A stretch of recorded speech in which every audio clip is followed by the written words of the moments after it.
Hello friends, welcome to trade to spend. Nifty के weekly analysis के एक और वीडियो में आपका स्वागत है। होप आपने हमारा पिछला वीकली एनालिसिस का वीडियो देखा होगा जिसमें हमने निफ्टी की इस हफ्ते की मूवमेंट के बारे में डिस्कस किया था।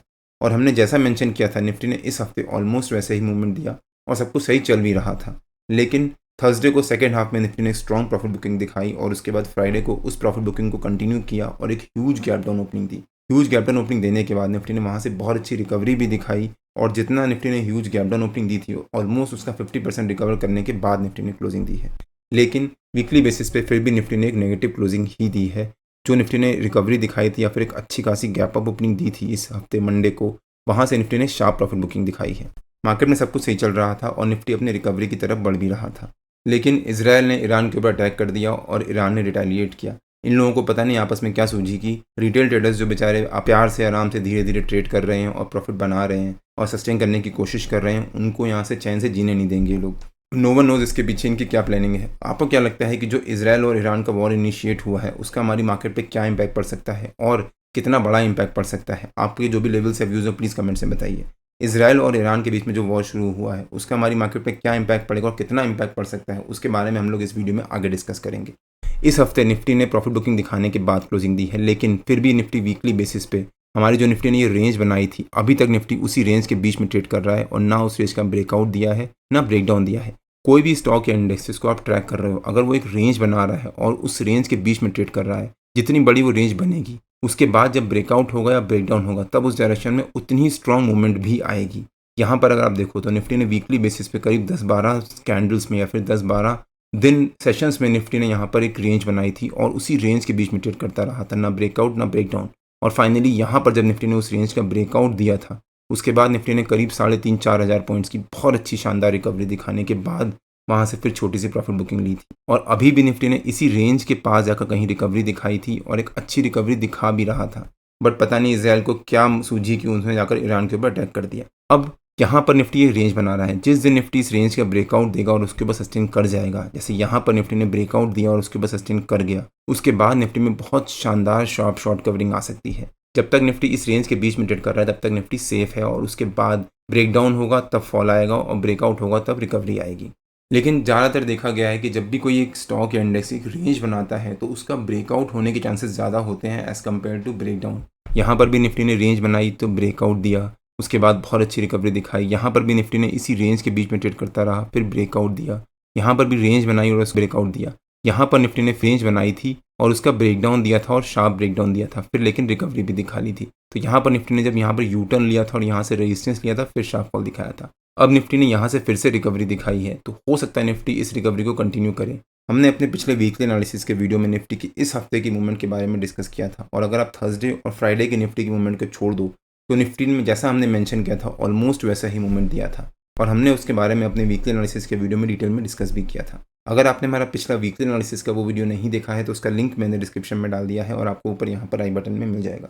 एक बार आप वो वीडियो जाकर जरूर देखिएगा। हमने इस हफ्ते निफ्टी में ट्रेड लिए थे और वहाँ पर हमारे को अच्छा प्रॉफिट भी हुआ था और हमने स्टॉक स्पेसिफिक ट्रेड भी लिए थे जिसके बारे में मैं अपने स्टॉक ऑफ द डे के वीडियो में रेगुलर बेसिस पे अपने यूट्यूब चैनल में अपलोड करता हूँ कि मैं कौन सा स्टॉक्स बाय कर रहा हूँ और उसका ट्रिगर प्राइस क्या है और उसकी डिटेल्ड एनालिसिस कि मैं कौन सा स्टॉक बाय कर रहा हूँ, कब बाय कर रहा हूँ, उसका स्टॉप लॉस क्या हो सकता है और टारगेट क्या हो सकता है, उसके बारे में मैंने अपने प्रीमियम मेंबर्स को अपडेट किया था और वहाँ पर हमारे को बहुत अच्छा प्रॉफिट भी हुआ था। आप यहाँ पे चेक भी कर सकते हैं और उन लेवल्स को मैंने अपने प्रीमियम मेंबर्स को डिटेल में शेयर भी किया था। अगर आपको भी हमारी प्रीमियम मेंबरशिप ज्वाइन करनी है तो उसकी विंडो अभी ओपन है और वो 18 तारीख को रात को 12 बजे क्लोज हो जाएगी। तो अगर आपको हमारी प्रीमियम मेंबरशिप ज्वाइन करनी है तो आप मेरे को टेलीग्राम में तुषार व्यू नाम से पिंग करके भी पिंग कर सकते हो या फिर आप नीचे कमेंट सेक्शन में भी पोस्ट कर सकते हो, हमारी टीम आपको अप्रोच करेगी। अब अगर वीडियो में आगे बढ़ते हैं, जो इसराइल और ईरान के बीच में वॉर शुरू हुआ है उसके बारे में मेरा क्या व्यूज़ है कि उसमें निफ्टी में क्या इंपैक्ट पड़ सकता है और कैसा मूवमेंट आ सकती है, उसके बारे में डिस्कस करते हैं। अब इसराइल और ईरान के बीच में जो वॉर इनिशिएट हुआ है उसका निफ्टी पे इंपैक्ट पड़ सकता है और हो सकता है मंडे को निफ्टी में एक ह्यूज गैप डाउन ओपनिंग हो। और मैं अपने पिछले कई वीडियोस में कवर कर चुका हूँ कि अगर कोई भी बड़ा इवेंट होता है जैसे इसराइल ने ईरान के ऊपर अटैक कर दिया तो उसका मार्केट पे इम्पैक्ट पड़ता है और वो 1-2 दिन का इम्पैक्ट होता है और उसके बाद मार्केट अगर स्ट्रॉन्ग है तो वो अपनी नॉर्मल रैली को या फिर नॉर्मल रिकवरी को स्टार्ट करती है। तो हो सकता है निफ्टी में कल यानी मंडे को एक ह्यूज गैप डाउन ओपनिंग हो बिकॉज इसराइल ने ईरान के ऊपर अटैक किया है और वीकेंड में ईरान ने उसको रिटेलिएट भी किया है। तो हो सकता है निफ्टी में कल एक ह्यूज गैप डाउन ओपनिंग हो। ह्यूज गैप डाउन ओपनिंग होने के बाद अगर निफ्टी वहाँ पर सस्टेन कर गया तो हो सकता है निफ्टी कल एक ह्यूज गैप डाउन ओपनिंग देने के बाद वहाँ पर ही सस्टेन करे और फिर ट्यूसडे वेंसडे को उसी मंडे के लो के आसपास या फिर मंडे की रेंज के बीच में ट्रेड करे।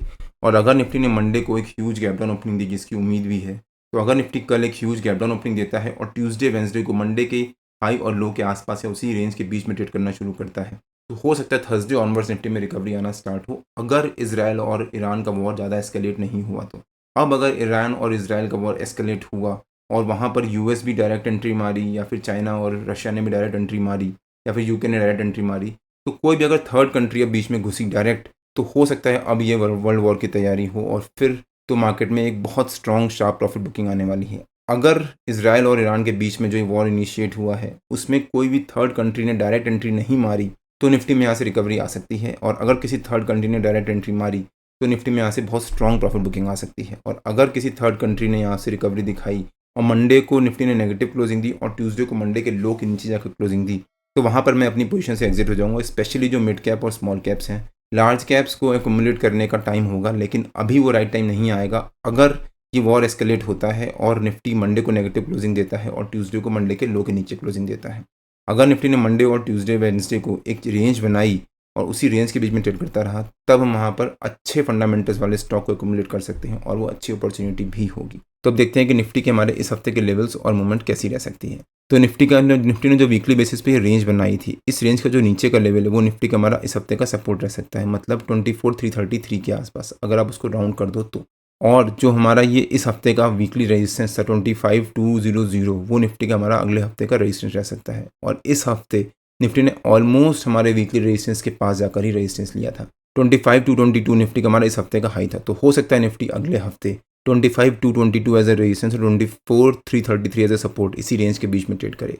इस हफ्ते निफ्टी में काफ़ी वॉल्टिलिटी रह सकती है, पहले ह्यूज गैप डाउन ओपनिंग फिर रिकवरी, फिर ह्यूज गैप डाउन ओपनिंग फिर रिकवरी। और अगर निफ्टी लगातार रिकवरी दिखाएगा गैप डाउन ओपनिंग होने के बाद, तो निफ्टी में रिकवरी कंटिन्यू रह सकती है। तो उम्मीद है कि निफ्टी में कल एक अच्छी खासी गैप डाउन ओपनिंग हो सकती है। अगर निफ्टी मंडे को गैप डाउन ओपनिंग देता है और वहाँ सस्टेन कर जाता है, तो ट्यूसडे वेंसडे निफ्टी इसी रेंज के बीच में ट्रेड करेगा। और अगर निफ्टी ने वहाँ पर उसी रेंज के बीच में 3 दिन लगातार ट्रेड कर गया, तो थर्सडे ऑनवर्ड्स निफ्टी में रिकवरी आना स्टार्ट हो जाएगी। लेकिन अगर निफ्टी ने मंडे को नेगेटिव ओपनिंग दी और वहीं सस्टेन कर गया और ट्यूसडे को मंडे के लो के नीचे सस्टेन किया, तब निफ्टी में यहाँ से फॉल भी आ सकता है और वो एक शार्प फॉल होगा, स्पेशली अगर कोई थर्ड कंट्री इन दोनों के बीच के जो वॉर है उसमें शुरू हो गई तो निफ्टी में अभी ऊपर की तरफ की बात नहीं कर रहे, बिकॉज कल उम्मीद है कि निफ्टी में एक ह्यूज गैप डाउन ओपनिंग होती है। लेकिन अगर निफ्टी ने गलती से भी कल फ्लैट ओपनिंग दे दी या फिर एक अच्छी गैप अप ओपनिंग दे दी, तो जो निफ्टी में मार्केट में सेंटिमेंट्स बने हुए हैं ये उसकी जस्ट ऑपोजिट होगा। और अगर निफ्टी कल एक फ्लैट ओपनिंग देता है या फिर एक ह्यूज गैप अप ओपनिंग दे देता है, तो वहाँ पर चांसेस होंगे पुट बाई करने के और कॉल सेल करने के, बिकॉज मार्केट के सेंटिमेंट्स अभी नेगेटिव हैं। और उसके अगेंस्ट अगर निफ्टी कल रिएक्ट करता है, जिसके चांसेस बहुत कम है, बट फिर भी उसके अगेंस्ट अगर निफ्टी कल रिएक्ट करता है, तो चांसेस होंगे कि हम वहाँ पर पुट बाई कर सकते हैं, जिसके बारे में मैं अपने प्रीमियम मेंबर्स को अपडेट कर दूंगा। अगर निफ्टी ने कल गैप अप ओपनिंग दी या फिर फ्लैट ओपनिंग दी, तो हम वहाँ पर पुट बाई करेंगे और कौन सी एक्सपायरी का किस स्ट्राइक प्राइस का बाय करना है उसके बारे में मैं अपने प्रीमियम मेंबर्स को अपडेट कर दूंगा। आपको भी अगर हमारी प्रीमियम मेंबरशिप ज्वाइन करनी है तो उसकी विंडो अभी ओपन है और वो 18 तारीख को रात को 12 बजे क्लोज हो जाएगी। तो आप मेरे को टेलीग्राम में तुषार व्यू नाम से पिंग करके रीच कर सकते हो या फिर आप नीचे कमेंट सेक्शन में भी पोस्ट कर सकते हो, मैं या मेरी टीम आपको अप्रोच करेगी। निफ्टी और बैंक निफ्टी के जो भी लेवल्स होते हैं वो रेगुलर बेसिस पे मैं अपने फ्री टेलीग्राम चैनल में पोस्ट करता रहता हूँ। अगर आपने मेरा फ्री टेलीग्राम चैनल ज्वाइन नहीं किया है तो उसका लिंक मैंने डिस्क्रिप्शन में डाल दिया है और आप मेरे को टेलीग्राम में ट्रेड टू स्पेंड नाम से स्मार्ट कैप ज्वाइन कर सकते हैं। अगर आपको वीडियो अच्छा लगा हो तो please like share and subscribe और बेल आइकन जरूर हिट कर लीजिएगा, सो दैट मैं जब भी अपना अगला वीडियो पोस्ट करूँ आपको नोटिफिकेशन आ जाए। कल मार्केट में मिलते हैं, टिल देन जय श्री राम एंड जय हिंद।